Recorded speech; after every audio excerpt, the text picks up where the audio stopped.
صحابي؟ ازيكم يا صحابي يا حلوين؟ النهاردة هنتكلم في ايه يا دندن؟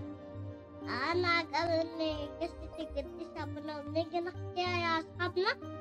والله انا بحب القصة دي اوي. متفقين يا صاحبي؟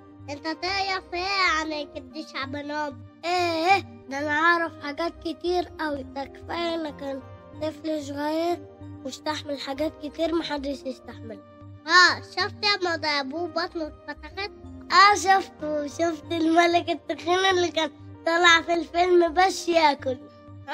كان ده بس ياكل ويعذب القديس أبونا. بس ما تنسيش ان ربنا ما سابوش، وكان كل شوية يبعت له الملاك بتاعه. انا مبسوط ان القديس أبانوب كان متمسك بربنا، وكان دايما عنده ايمان ان ربنا مش هيسيبه. يا دندن، شفت ربنا بيحبنا قد ايه؟ ربنا مش بيسيب اولاده يا قائد.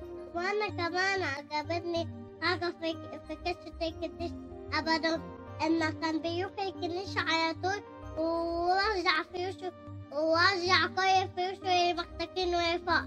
ده يعلمنا إن نروح بالكنيسة وندفع العطا والعشور لربنا. أيوة عندك حق، ربنا هيدينا أضعاف زي ما احنا بندي. صح، نسيت أقول لكم يا أصحابي. لا أنا لا أنا. طيب قول. انتوا عارفين إن احنا عندنا في اليونان كنيسة باسم القديس أبانوب؟ عارفين كمان إنها هتتدشن يوم 31/7. يا ريت تيجوا يا أصحابي في القداس عشان تاخدوا بركة القديس أبانوب. باي باي يا أصحابي، استنونا في قصة جديدة.